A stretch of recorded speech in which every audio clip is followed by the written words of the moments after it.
Hello and welcome to yet another episode of Nitty Gritty. I'm your host, Ryan Biller, and joining us today on set is Rhiannon Bergman, who is the assistant editor of the Lit Review. Rhiannon, thank you for being here. Thank you for having me. So obviously, I think a lot of CMU students have probably seen your guys' posters all over the school. What exactly is the Lit Review to anyone watching this who may not know? So basically, the Literary Review is a student-run anthology. So it's ran by a group of students, usually in the English department, but we have a business student as well. And what we do is we just kind of collect people's art, poetry, fiction, nonfiction works, and we gather them together, and then we pick out what we think the best is, and then in the spring we publish an anthology. So then we get to have a bunch of students' works that get to be in a magazine, and then we take them around campus and stuff, and we have a launch party. So it's a way for students, especially like art students, to get their stuff published here on campus. So you're the assistant editor. Yep. And what exactly does that position entail? So basically, kind of as the name states, I help the editor-in-chief, and I help and do a lot of hands-on work with the editing and kind of reviewing pieces. We give feedback to some of them in the early submission stage. And then I help go through and ranking them and picking which ones we want and where they should go inside the anthology and all that good stuff. But then I also help with minutes during our meetings and stuff, and anything else, talking with our publisher, anything else that the editor-in-chief might need us to do to get things kind of running smoothly for everyone, because there's a lot of cogs in there for the design editor and marketing director trying to move things along. So helping kind of communicate between people, make sure everything's running smooth. Now, how exactly did you personally end up getting involved with the Lit Review? So every spring we usually open on WorkSync kind of what positions are available. Some people come back, this is my second year, but we might have some positions opening, so you can apply there in the springtime, and then we'll do interviews and go through that process, kind of like you would any other job to get involved. But if you're also not sure if you want to have the full commitment or you just kind of want to test out editing or something like that, we have like a handful of contributing editors as well. And basically, some of them come from certain classes, editing classes, they'll get involved with us. Otherwise, you could just shoot us an email and say you're interested in editing, and you could just be a contributing editor and help us edit a few pieces here and there and kind of help us with that process as well. And the nice thing about that is people who are in a position like me, assistant editor, we're not allowed to submit our pieces, but for people who maybe want to do editing but still want to submit their pieces, they can be a contributing editor and do both. So that's kind of a benefit of that position as well. So what are some of the benefits that a student might get from submitting their work to you guys? So one thing is if you submit in our early submission stage, which is the whole month of October this year, you can receive feedback. So let's say you have some poems and you're kind of nervous about submitting them. You can get feedback from us and kind of see what we're looking for and also see maybe any weak points in your work. So that's just kind of like a surface level benefit, but also just getting to be published and getting your work out there is really cool. To have other students on campus be able to read your work or see your paintings or something like that is just really fun and satisfying for an artist. And also it looks really good on resumes, especially if you're pursuing writing as a career. It looks really good on a resume to say you've been published before. So what sort of entries are you guys usually looking for? Because I noticed on your website it seemed pretty broad as far as like almost any sort of art, whether that was a painting to a short novel or really anything. So what type of entries are you guys looking for? Usually we are pretty broad. In the past we've had themes for our work. So I think a couple years ago our theme was Sonder, so it was more nature stuff. So we looked specifically more at pieces dealing with nature. But we've gotten, like last year we didn't have a theme, and this year we're working with a theme, but it's not specifically to the artist, it's more of the look of the piece. So we're pretty broad. We've received pictures of sculptures that people have done, excerpts of screenplays. We're open to pretty much anything. So it's kind of poetry, prose, and those kind of things, but you can go any direction within those. You could do genre fiction, you could do, like I said, a screenplay, you can do a wide variety of stuff. We're pretty much open to anything. Yeah. Is there a specific type of entry that usually fares best when it comes to being judged by you guys? I think entries, for one, that have just gone through some editing either in a class or on their own that have shown kind of that they've been reviewed. But we don't really, I guess, look at specific genres over others or things like that. We do, if it is a longer piece, it tends to be harder because then if we do accept it, we have to usually get a smaller excerpt from it because we only have so many pages in the anthology. So people are welcome to submit longer pieces, but they need to know that we'll probably have to cut them in size usually to about, I think the longest we had last year was about 8 pages. So there really isn't, I guess, any certain criteria that will probably help you get in more than other criteria. I think it's just based off of how much you've edited the piece and how much work you've put into it and stuff, and being able to see the effort that you've put into it makes it easier, I think, for us to decide that they deserve to be in the publication. So on your guys' end, in terms of the editors and the people who run Lit Review, what exactly does the workload look like to process all the entries that you guys get?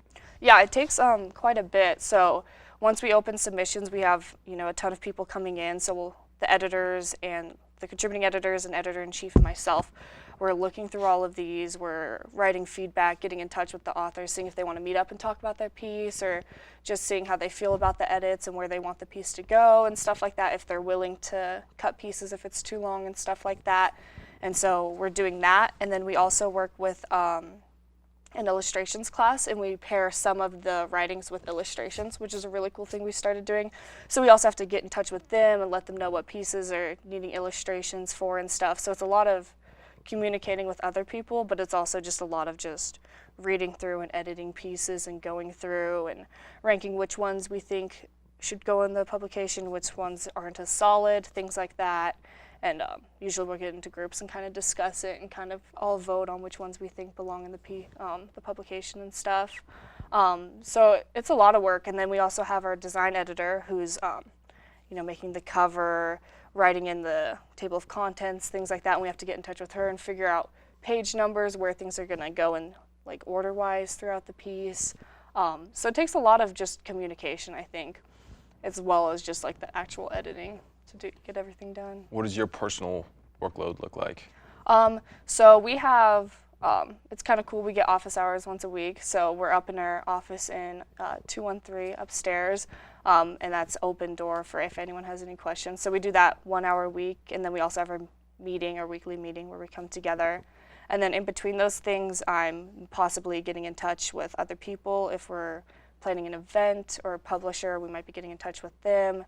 So sending emails back and forth, as well as like once a week we usually get a couple submissions, especially the contributing editors. We'll assign them a couple pieces that they'll have to edit by next week and get in touch with. So we'll have a couple edits that you kind of have to make. We'll be assigned pieces that we'll have to do every week and get those done as well.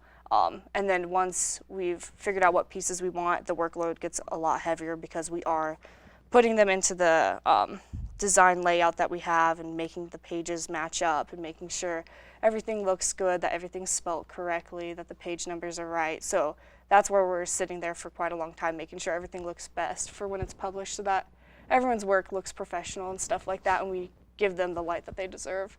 So it's mostly early in spring is where we get a lot of our work, because now we're actually working with everything. We know what we have, so it starts becoming a lot more work. So, and can you just explain this to me, because I guess I'm still kind of confused. You guys open up submissions to the public in October. Yep. And then when do you guys ultimately decide is it a winner, or how does that work? So what happens is, right now the whole month of October is open submissions, where anyone can submit anything. We give them feedback, talk with them. So it's not so much a final submissions, we're just kind of working with them with their piece. And then after October, it'll be the first few weeks of November will be final submissions, where they submit it to us as is. We don't make any edits with them. We just look at the piece as a whole. And then that's when all of us will come together throughout the rest of November and kind of the rest of the fall semester up until winter break.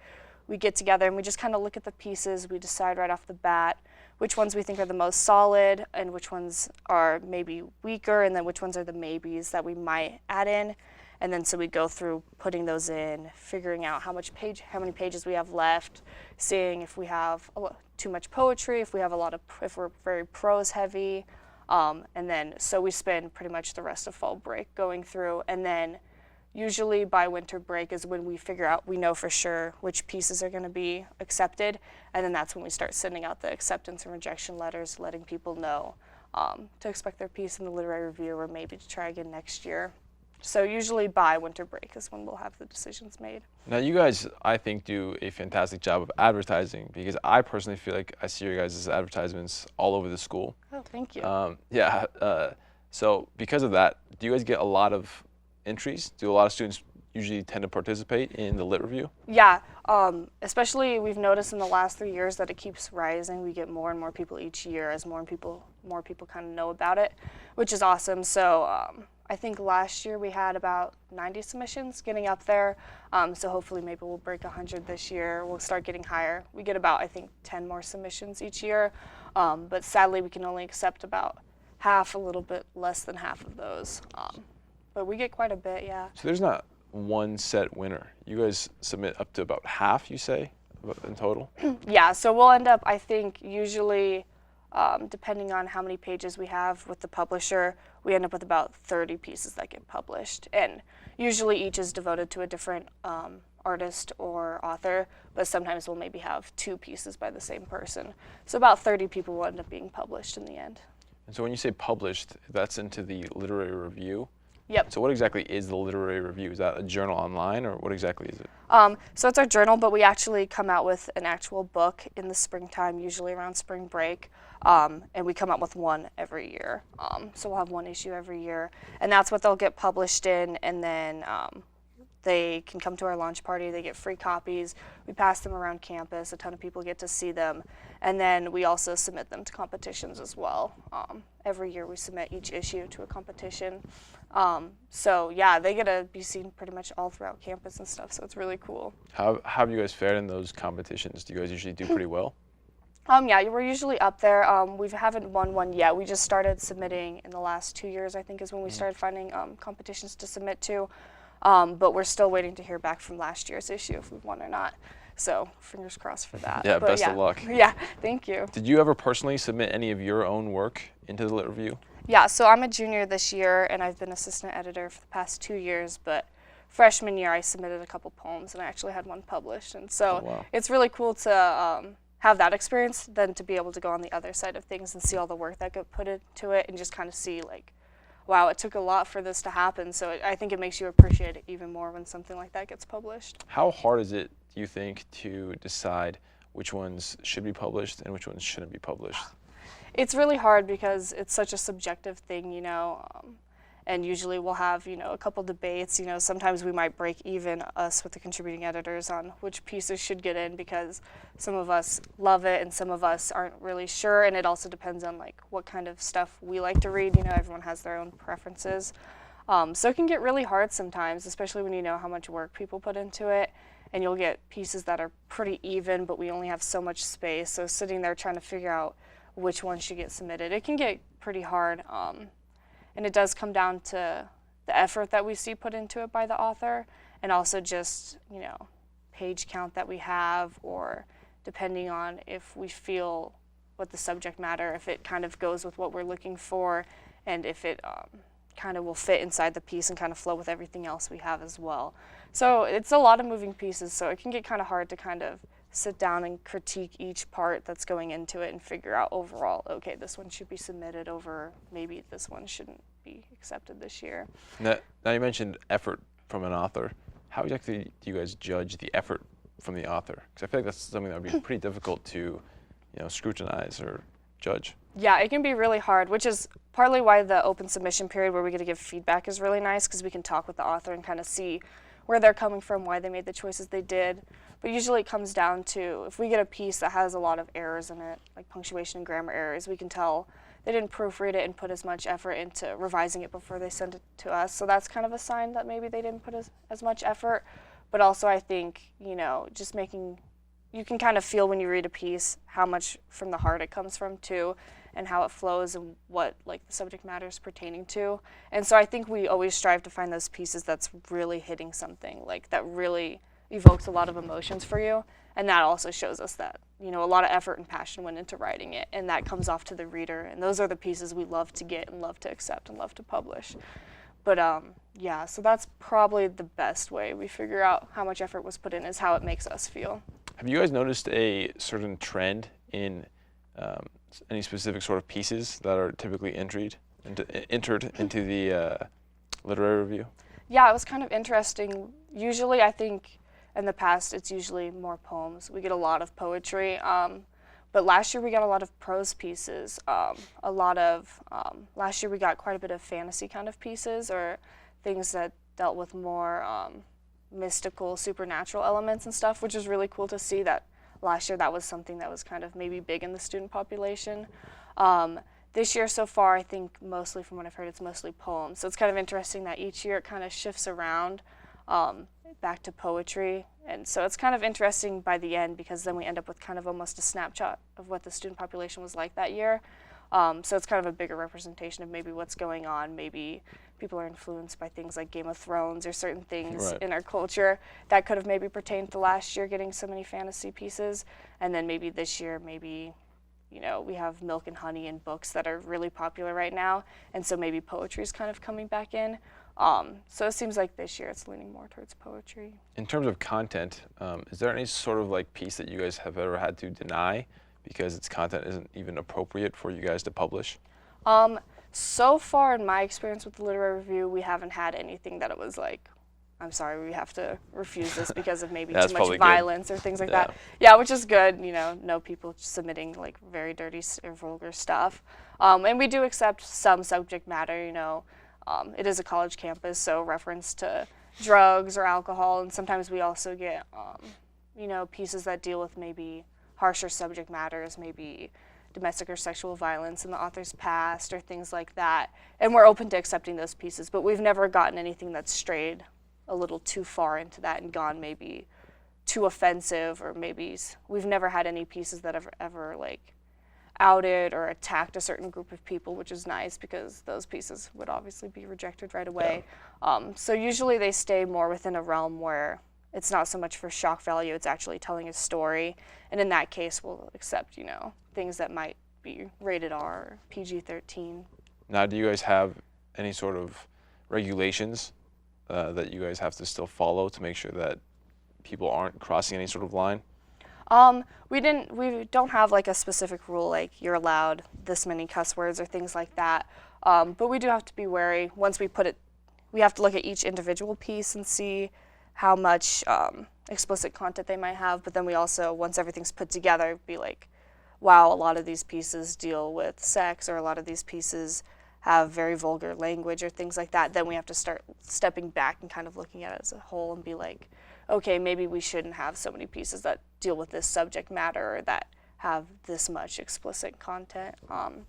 So it's kind of looking at it as a whole at that point and kind of seeing, and we kind of have to just do it by a little bit of intuition and see how we feel it would come across to the student population here on campus once it's published. So with this month of submissions in October, you say that sometimes you guys will contact the authors, right?